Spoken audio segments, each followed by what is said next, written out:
सभी साध संगत जियों को राम राम। एक बार काशी नरेश का दरबार लगा हुआ था। सारे दरबारियों से दरबार खचाखच भरा था और उसी रास्ते से एक शराबी चला जा रहा था। शराबी के कान में जब दरबारियों की आवाज गूंजी तो लड़खड़ाते हुए और उसी काशी नरेश के दरबार में पहुंच गया। जैसे ही देखा काशी नरेश ने उस शराबी को तो उन्होंने उसे सजा देने के लिए आदेश किया और वो शराबी बोले तुम मुझे आदेश कैसे दे सकते हो? तुम क्या यहाँ के बादशाह हो? तुम क्या यहाँ के शहंशाह हो? दरबारियों ने कहा ये काशी नरेश है, तुम काशी नरेश को नहीं पहचानते। काशी नरेश को यह अपना अपमान लगा। उन्होंने कहा कि इसे सजा नहीं, अब तो इसे मृत्यु दंड दिया जाना चाहिए। शराबी बोला तुम मुझे कैसे मृत्यु दंड दे सकते हो? तुम बादशाह कैसे हो गए? तुम बादशाह नहीं हो, तुम नरेश नहीं हो। अब जो काशी नरेश थे उनको बजाय उसकी गूढ़ बातें समझने के अपना अपमान महसूस हुआ। उन्होंने उसे फांसी की सजा दी। तो जब सभी लोग उसकी फांसी की तैयारियां कर रहे थे, उसका इंतजाम करने लगे, तो अंत में उसने कहा कि तुम अगर नरेश हो, तुम बादशाह हो, तो महाराज मुझे ये बताओ, अरे फांसी देने से पहले मरने वाले की अंतिम इच्छा तो पूछते हैं। तो काशी नरेश ने कहा कि ठीक है, तुम्हारी भी अंतिम इच्छा पूछी जाती है, बताओ क्या है तुम्हारी अंतिम इच्छा, तुम्हारी भी इच्छा पूरी की जाएगी।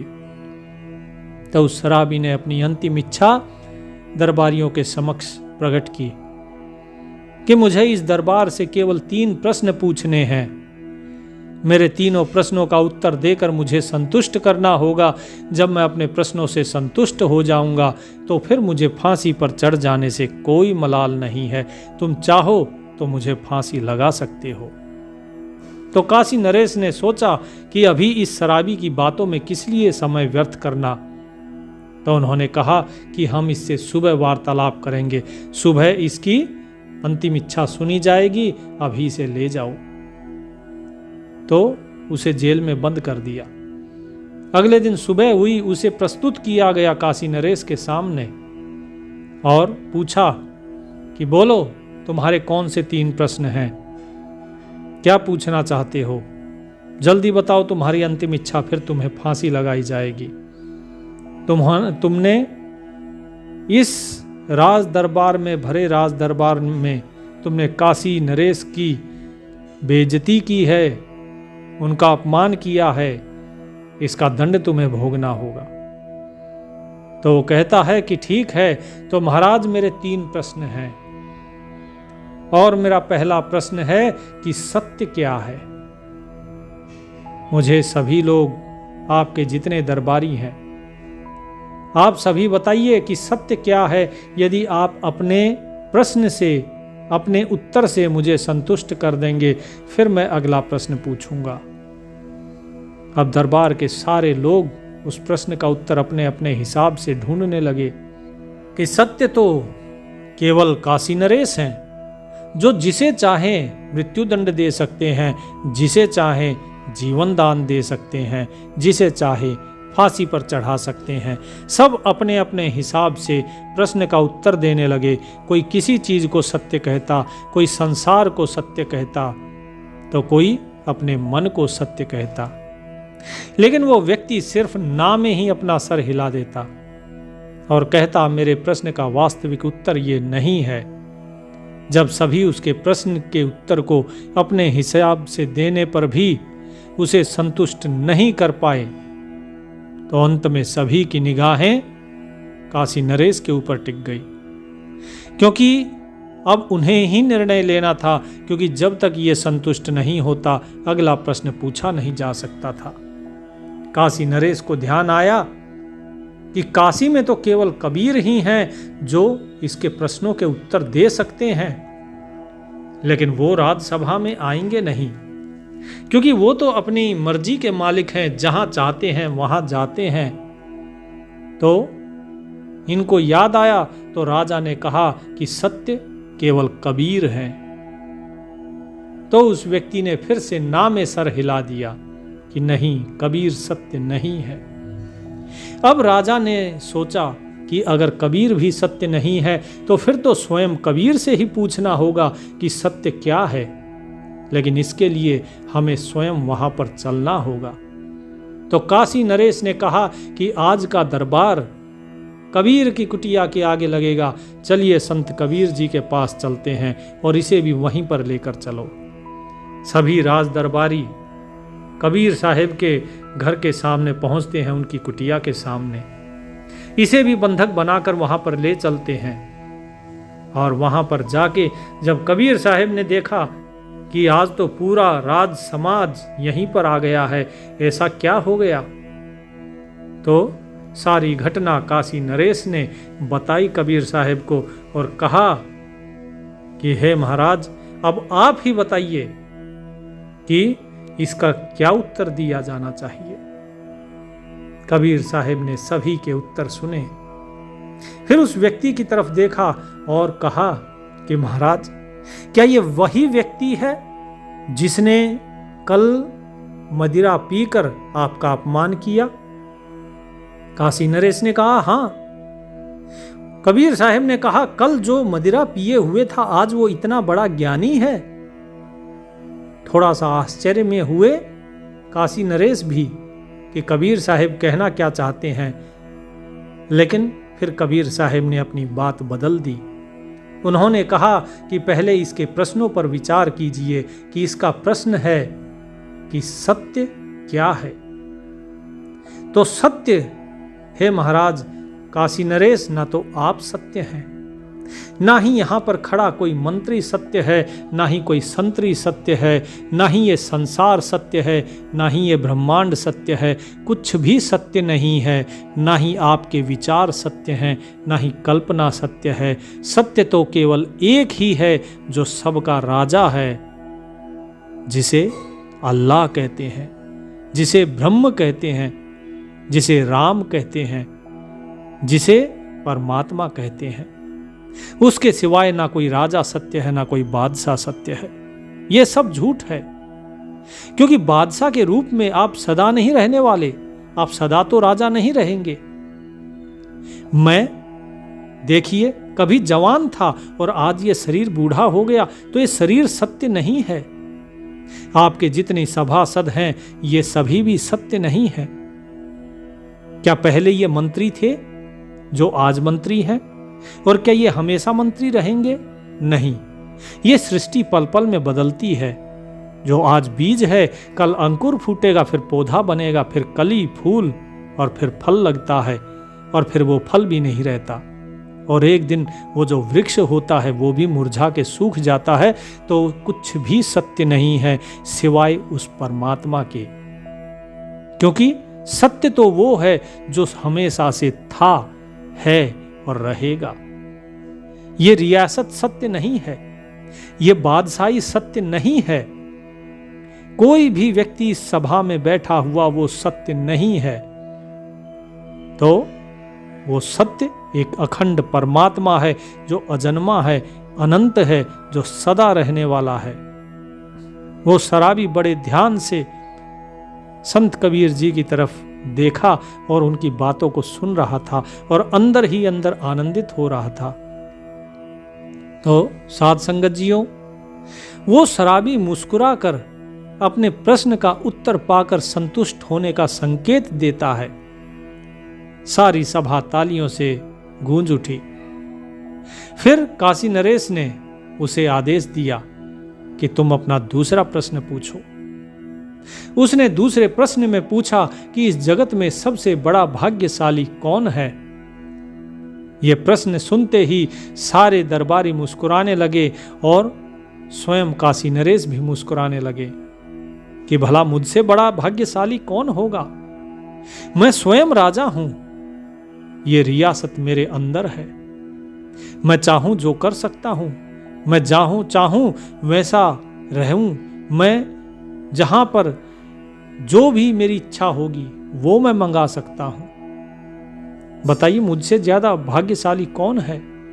वहां पर उपस्थित सभी दरबारी भी यही सोचने लगे कि राजा से बड़ा भाग्यशाली कौन हो सकता है, जिसका राज्य उसकी बात माने, उसके आदेश का पालन क्षण भर भी विलंब नहीं हो सकता उसमें। सभी ने अपने उत्तर में यही कहा कि सबसे बड़ा भाग्यशाली होता है राजा, वही असली भाग्यशाली है। लेकिन शरीर जो शराबी था उसने फिर से सिर हिला दिया और कहा, यह मेरे प्रश्न का उत्तर नहीं है। और उस प्रश्न के उत्तर में कबीर साहब मंद मंद मुस्कुरा रहे थे। कबीर साहब की मुस्कुराहट बता रही थी कि उस शराबी के प्रश्न का उत्तर उनके पास है। तो सारे दरबारी और काशी नरेश उन्होंने फिर से कबीर साहब से कहा कि महाराज आप बताइए फिर कि इसके इस दूसरे प्रश्न का क्या उत्तर है। तो कबीर साहब ने कहा कि हे काशी नरेश, आप इसके प्रश्न को ध्यान से सुनिए। इसने कहा कि सबसे बड़ा भाग्यशाली कौन है। आप कहते हैं कि आप सबसे बड़े भाग्यशाली हैं, लेकिन क्या आप हमेशा भाग्यशाली थे? नहीं ना। हे महाराज, इस संसार में सबसे बड़ा भाग्यशाली वो है जिसने सत्य को जान लिया, जो सत्य को जानने के बाद भक्त बन गया। चाहे वो भिखारियों जैसा जीवन क्यों ना जी रहा हो, चाहे उसके पास खाने के लिए एक दाना भी ना हो, चाहे उसको पहनने के लिए तन पे कपड़ा ही क्यों ना हो, लेकिन वास्तव में इस संसार का सबसे बड़ा भाग्यशाली व्यक्ति वह है। क्योंकि ये कबीर तो अपने विचारों में भी केवल यही चीज कहता है कि मन लागो यार फकीरी में, जो सुख पाऊं राम भजन में, सो सुख नाही अमीरी में, मन लागो मेरो यार फकीरी में। कि मेरा मन तो फकीरी में रमा हुआ है, और जो वास्तव में फकीर हो गया उससे बड़ा भाग्यशाली बताइए कौन होगा। मैं उस मालिक से सिर्फ इतना ही कहता हूं, हे मालिक, बस इतना दीना कि जिसमें मेरा और मेरे कुटुंब का पेट भर जाए और मेरे घर से कोई भूखा ना जाए। साईं इतना दीजिए जामे कुटुंब समाए, मैं भी भूखा ना रहूं और साधु न भूखा जाए। तो कबीर साहब की जब ये बात सुनी तो राजा का सर नीचे हो गया, क्योंकि अभी तक वो स्वयं को ही भाग्यशाली समझ रहा था। स्वयं संत कबीर उनके सामने खड़े हैं जो कहते हैं कि चाह गई चिंता मिटी मनवा बेपरवाह, जिनको कुछ ना चाहिए सो साहनपति साह। कि जिसके मन से चिंता मिट गई, जिसका मन बेपरवाह हो गया है, जिसे अब कुछ नहीं चाहिए, वो शहंशाहों का शहंशाह है। कबीर साहब ने कहा कि हे काशी नरेश, आप राजा अवश्य हैं, लेकिन फिर भी आपका कुछ न कुछ पाने की इच्छाएं लगी हुई हैं। आपने इसको फांसी का आदेश दिया क्योंकि आपको अभी भी सम्मान पाने की इच्छा है। आपको अपना अपमान महसूस हुआ क्योंकि आपको सम्मान पाने की इच्छा थी। इस कबीर को कुछ नहीं चाहिए। तो बताइए कौन है भाग्यशाली? वो जिसे प्रभु का सानिध्य प्राप्त हुआ, वो जिसने उस सत्य को जान लिया, उस मालिक को जान लिया और उसी के प्रति समर्पित हो गया, या फिर वो जो संसार की आसक्तियों में फंसा हुआ है, चाहे वो राजा हो चाहे कोई भी हो। हे राजन, ना मैं भाग्यशाली हूं ना आप भाग्यशाली हैं। भाग्यशाली तो केवल और केवल वो है जिसने सत्य को जाना, अर्थात जो ब्रह्म ज्ञानी है। जो वो ब्रह्म है वो अनंत है, सर्वत्र है, हरि व्यापक सर्वत्र समाना, प्रेम ते प्रगट होई मैं जाना। कि ये जो मालिक है, हरि है, वो सभी जगह समान रूप से समाया हुआ है। वो आपके अंदर भी है, मेरे अंदर भी है, वो इस शराबी के अंदर भी है। वो आपके दरबारियों के अंदर भी है, क्योंकि वो सर्वत्र मौजूद है, वो अमिट है, वो अखंड है। इसीलिए ये जो सत्य है, वो जो मालिक है, जो आत्मा के रूप में हर एक जीवात्मा के अंदर है, वही सत्य है। तो ये उत्तर सुन के काशी नरेश का अहंकार टूटने लगा। अपने सिर को नीचे झुका लिया और कुछ समय सोचने के बाद फिर काशी नरेश ने उस व्यक्ति को कहा कि अब आप अपना तीसरा प्रश्न पूछिए। उस व्यक्ति ने दरबार के सामने अपना तीसरा प्रश्न रखा कि हे महाराज, इस संसार में सबसे बड़ा आश्चर्य क्या है? मेरा यह तीसरा प्रश्न है। इस संसार में सबसे बड़ा आश्चर्य क्या है? इस प्रश्न को सुनते ही स्वयं जो काशी नरेश थे और वहां पर विराजमान जितने भी दरबारी थे, उन सब की बोलती बंद हो गई, क्योंकि ये प्रश्न बड़ा ही गूढ़ था। किसी भी व्यक्ति का कहीं भी विचार नहीं जा रहा था। एकदम सन्नाटा फैला हुआ था सारी सभा में। सभी की निगाहें केवल और केवल कबीर साहिब पर टिकी हुई थी। तो कबीर साहिब कहते हैं कि हे राजन, केवल इस प्रश्न का एक ही उत्तर है, और वो है मृत्यु। मृत्यु ही सबसे बड़ा वो आश्चर्य है जो हर एक व्यक्ति को पता है कि आएगी। राजा बोले कि महाराज, ये तो हर कोई जानता है कि मृत्यु आएगी। कबीर साहिब बोले कि यदि मृत्यु आएगी तो क्या तुम उस मृत्यु के लिए तैयार हो? क्या कोई तुम में से मरना चाहता है इसी क्षण? तो सभी लोग बोले कि नहीं महाराज, हम में से कोई नहीं मरना चाहता। कबीर साहिब बोले, यही तो इस संसार का सबसे बड़ा आश्चर्य है कि सदा के लिए मनुष्य इस शरीर में नहीं है। सदा के लिए कोई बादशाह नहीं रहने वाला, सदा के लिए कोई राजा नहीं रहने वाला, सदा के लिए कोई सैनिक नहीं रहने वाला। लेकिन फिर भी उसके आचरण और उसके स्वभाव को देखकर, उसके विचार को देखकर ऐसा लगता है कि वो कभी भी इस संसार को छोड़कर नहीं जाएगा। यही तो सबसे बड़ा आश्चर्य है कि सभी को पता है कि मृत्यु अटल है, फिर भी वो ये सोचते हैं कि शायद कदाचित वो नहीं मरेंगे। क्योंकि यदि ऐसा होता, उन्हें अगर ये आभास होता कि हाँ उनकी भी मृत्यु होगी, तो वो हर पल को इस प्रकार से जीते कि जैसे यही उनका अंतिम पल हो, यही क्षण उनका अंतिम क्षण हो।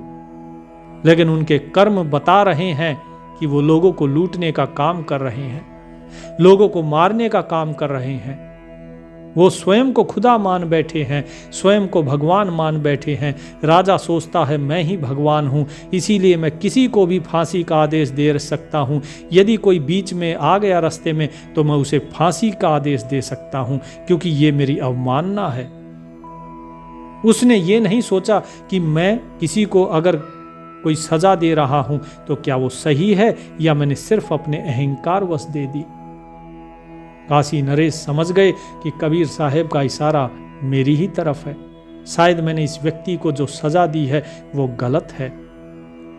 कबीर साहब बोले कि यही सबसे बड़ा आश्चर्य है, क्योंकि चलना सबको है, किसी को यहां नहीं रहना है। रहना नहीं, देश वीराना है। यहां से सभी को चले जाना है, कोई यहां नहीं रहेगा, क्योंकि ये तो मुर्दों का देश है। यहां पर क्या कोई रहा है? राम गयो रावण गयो, जाको बहु परिवार। ऐसे ऐसे कितने चले गए। रावण जिसके 1 लाख पूत 1.25 लाख नाती, ता रावण घर दिया न बाती। वो भी ये सोचता था मैं अमर अजर हो जाऊंगा, लेकिन वो भी संसार से चला गया। स्वयं को भगवान कहलवाने वाले राम और कृष्ण भी इस संसार से चले गए, वो भी यहाँ नहीं रहे। लेकिन फिर भी मनुष्य गफलत में बैठा हुआ है कि मैं इस संसार में हमेशा रहूंगा। वो कभी सोचता ही नहीं है कि आज मेरी मृत्यु हो सकती है। वो सोचता है कि हमेशा मैं ही रहने वाला हूं। तो हे महाराज, आप नकली राजा हो, असली नहीं हो, क्योंकि आपसे पहले दूसरा इस गद्दी पर बैठा था। उसके पहले कोई और बैठा था और आपके बाद फिर कोई और बैठेगा। हर व्यक्ति इस गद्दी पर बैठने वाला स्वयं को यही मान लेता है कि मैं सदा गद्दी पर बैठा रहूंगा। क्या आपने कभी सोचा कि मैं आज इस गद्दी से उतर सकता हूं? लेकिन नहीं, ऐसा कोई नहीं सोचता। इसी प्रकार सब कुछ अचानक होता है। अचानक सब कुछ मानने वाला व्यक्ति इस शरीर को छोड़कर चला जाता है तो वो अवाक रह जाता है कि ऐसा क्या हो गया मेरे साथ जो सब कुछ तुरंत छूट गया। जिसे मैं मेरा कह रहा था वो मेरा नहीं है। यही वास्तविक आश्चर्य है। किसी मरते हुए व्यक्ति को देखिएगा महाराज, वो व्यक्ति रोता है, उसकी आंखों से आंसू आते हैं तब तक जब तक कि वो उस ब्रह्म का अनुभव ना कर चुका हो, जब तक वो मालिक के साथ एक ना हुआ हो। वो मुस्कुरा कर नहीं जाता, क्योंकि उसे अब अपना सत्य दिखाई देने लगता है कि मैंने सारा जीवन इस संसार को सत्य मानकर बिता दिया। कभी मैंने सोचा ही नहीं कि मेरी मृत्यु भी हो सकती है। मैं उस क्षण के लिए पहले ही तैयारी कर लूं। जीवन जीने की तैयारी हम सभी करते हैं, लेकिन तैयारी हमें करनी चाहिए मृत्यु की। उस मृत्यु की तैयारी कोई नहीं करता। एक बार श्री कृष्ण से जब उनके भाई बलराम ने पूछा था कि हे कृष्ण, इस संसार में सबसे बड़ा आश्चर्य क्या है, तो श्री कृष्ण ने भी उनको यही उत्तर दिया था कि यहां पर कुछ भी स्थायी नहीं है। यह देह क्षण भंगुर है और जिस तरह से पानी में बुलबुला उठता है वो कब फूट जाए इसका कोई पता नहीं। इसी तरह यह मनुष्य की देह है। काचा कुंभ कुम्हार का है, डबका लागे फूट गया, बहुर न आवे हाथ। तो ये मनुष्य की देह भी कुम्हार के कच्चे मटके के समान है। कब ठोकर लगे, कब फूट जाए, कोई कुछ नहीं कह सकता। इसीलिए इस संसार को छोड़कर कौन पलायन चले जाए, कौन कब शरीर को छोड़ देगा, ये कोई नहीं बता सकता। लेकिन इसके कर्म को देखकर, इसके विचार को देखकर, स्वभाव को देखकर ऐसा लगता है कि ये मौत को भूल बैठा है। ये ज्ञान में नहीं, हर समय अज्ञान में जी रहा है।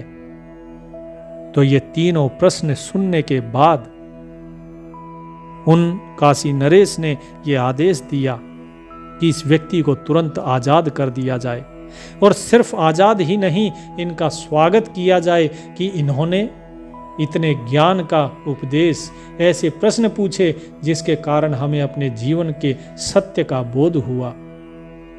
लेकिन वो व्यक्ति मना कर देता है किसी भी इनाम को लेने से, और कबीर साहब के चरणों में आकर गिरता है और कहता है, प्रभु एक प्रश्न और, इच्छा हो रही है आपके ज्ञान अमृत को पीने की, तो बता दीजिए कि सबसे बड़ा शत्रु कौन है व्यक्ति का। कबीर साहब कहते हैं कि सबसे बड़ा शत्रु मनुष्य का है उसका अहंकार। ये अहंकार ही तो है जिसके लिए इन राजा ने तुम्हें दंड दिया। इस अहंकार के कारण ही तो व्यक्ति को प्रशंसा महसूस होती है। इस अहंकार के कारण ही व्यक्ति को मान और अपमान लगता है। यदि किसी व्यक्ति के अंदर अहम भाव होगा ही नहीं, जब उसका कुछ है ही नहीं, तो फिर मान कैसा और अपमान कैसा। तो ये सभी चीजें इस अहंकार के कारण ही होती है। और व्यक्ति का शत्रु ये इसलिए है क्योंकि व्यक्ति इस अहंकार के कारण ये समझ ही नहीं पाता कि वो एक एक पल मृत्यु की तरफ, अपने विनाश की तरफ बढ़ता जा रहा है। क्या आपको याद है कि किस प्रकार से शूर्पणखा ने जाकर अपने भाइयों को भड़काया था? खरदूषण जैसे भाइयों को उसने सेना सहित मरवा दिया। अकेले राम ने उनका विनाश कर दिया। क्यों? क्योंकि उन्होंने सिर्फ ये देखा कि हमारे साम्राज्य में कौन हो गया जो असुरों को चुनौती दे रहा है। बिना सोचे समझे आक्रमण कर दिया। और वहीं पर रावण ने, जिसके 1 लाख पुत्र और 1.25 लाख नाती हैं, उसको कुल कुटुंब समेत समाप्त कर दिया, केवल इस अहंकार ने ही। जब माता कौशल्या ने पूछा था श्री राम से कि बेटा जरा बताओ मुझे कि तुमने रावण को कैसे मारा, तो उन्होंने कहा कि हे माता, रावण को मैंने नहीं मारा, रावण को उसकी मैं ने मारा, अर्थात उसके अहंकार ने मारा।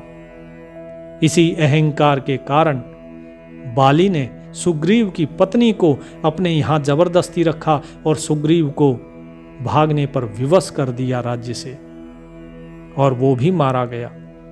यही अहंकार दुर्योधन के पतन का कारण हुआ। ये अहंकार ही तो है जो हर जगह मनुष्य से गलत निर्णय दिलवाता है, क्योंकि जिसके मन में ये अहंकार आता है वो व्यक्ति सिवाय पतन के और कुछ भी नहीं प्राप्त करता है।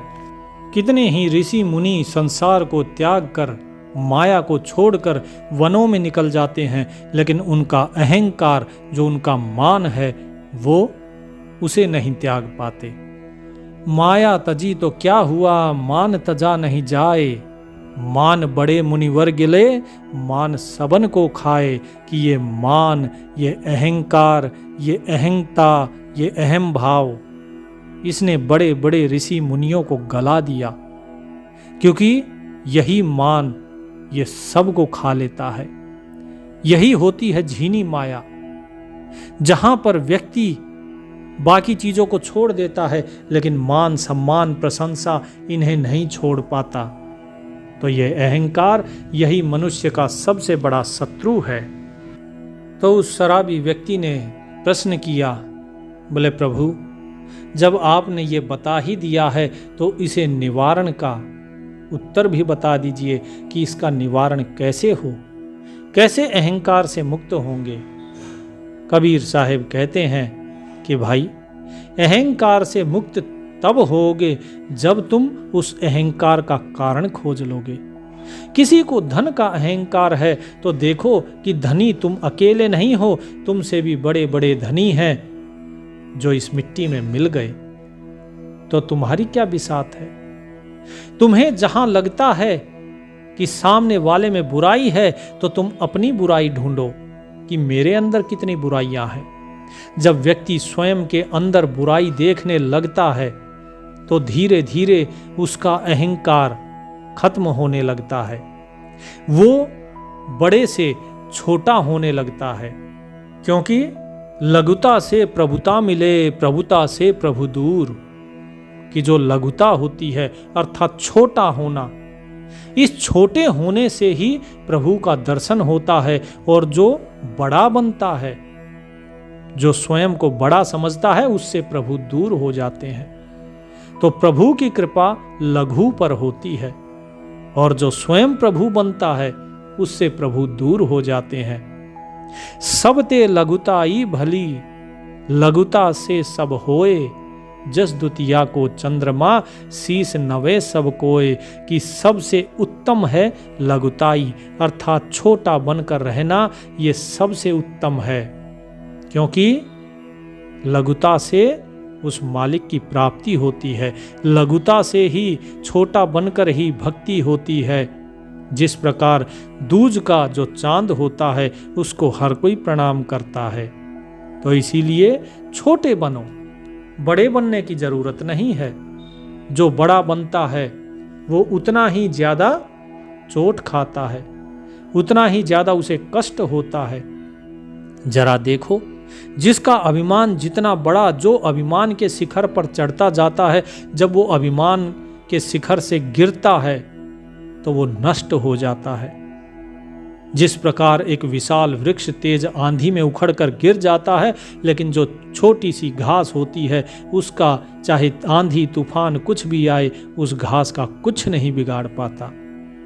इसी प्रकार तुम छोटे बनो, और छोटे तब बनोगे जब स्वयं के अंदर छिपी बुराइयों को देखोगे, जब अपने को सबसे छोटा मानोगे। बुरा जो देखन मैं चला, बुरा न मिलिया कोय। जो दिल खोजो आपना, तो मुझसा बुरा न कोय। कबीर सबते हम बुरे, हम ते भल सब कोय। जिन ऐसा कर बूझिया, मित्र हमारा सोए। कि जब दूसरों में बुराई देखने जाता है ये कबीर, तो इस कबीर को तो कोई बुरा दिखता नहीं, क्योंकि सबके अंदर वो मालिक ही है। तो सबसे बुरा कौन हुआ? सबसे बुरा तो ये कबीर ही हुआ, जो दूसरों के अंदर बुराई ढूंढ रहा है, अर्थात जो दूसरे के अंदर बुराई देखता है उससे बुरा व्यक्ति कोई नहीं। तो इसीलिए हम ही सबसे बुरे हैं और हमसे भले सब कोई है। जिसने ऐसा मान लिया वही उस मालिक का परम मित्र है, उसी को ही मालिक सबसे अधिक प्रेम करते हैं। इसीलिए लोगों के अंदर बुराई मत ढूंढो, बुराई स्वयं के अंदर ढूंढो ताकि तुम उस बुराई को दूर कर सको। यदि कोई व्यक्ति अंधेरे कमरे में जाता है और अंधेरे कमरे में जाकर भी उसको अंधेरा दिखाई नहीं देता तो वो कैसे रोशनी करेगा? जो अंधेरे को देख पाएगा वही तो उस अंधकार को हटाकर रोशनी कर सकता है, वही तो रोशनी की मशाल जलाएगा। लेकिन यदि कोई अंधेरे में खड़ा होकर भी ये कहे कि मुझे अंधेरा दिखाई नहीं दे रहा तो वो तो फिर अंधा ही हुआ ना। इसी प्रकार अज्ञानी होते हुए भी कोई अगर अपने अज्ञान को नहीं देख पा रहा तो वो ज्ञान कैसे प्राप्त करेगा? जो स्वयं को पहले से ही ज्ञानी माने हुए है उसको ज्ञान नहीं दिया जा सकता, क्योंकि जिसका मटका पहले से भरा है, बताइए उसके मटके को फिर कौन भर सकता है? खाली चीज भरी जा सकती है, भरी हुई चीज को नहीं भरा जा सकता। इसी प्रकार अपने मन से जो विकार हैं उनको देखिए, उनको हटाइए, तभी उसमें जो सद्गुण हैं वो आएंगे और दुर्गुण बाहर जाएंगे। यदि आप अपने दुर्गुणों को ही नहीं देखेंगे तो अहंकार तो बढ़ता ही जाएगा, क्योंकि आप स्वयं को श्रेष्ठ माने हुए हैं। आपको लगता ही नहीं है कि आपके अंदर कोई दुर्गुण है। तो पहले दुर्गुणों से मुक्त होइए, उसके बाद ही आप इस संसार के सत्य को जान पाएंगे। और जब सत्य को जानेंगे तो ही आप भाग्यशाली बनेंगे और तभी मृत्यु की वास्तविक तैयारी होती है। मरने की तैयारी इसे ही कहते हैं। तो कबीर साहिब के इन वचनों से सभी लोग कृतार्थ होते हैं और प्रणाम करके काशी नरेश चल देते हैं और उस शराबी व्यक्ति को क्षमा कर दिया जाता है। तो इस सत्संग का एक एक प्रश्न, एक एक वचन जो कबीर साहिब का है वो हम सभी के जीवन में आनंद और सही मार्गदर्शन देने वाला है। तो इससे मार्गदर्शन लीजिए और प्रभु का सुमिरन करते रहिए। परमात्मा सभी का कल्याण करें। सत साहिब।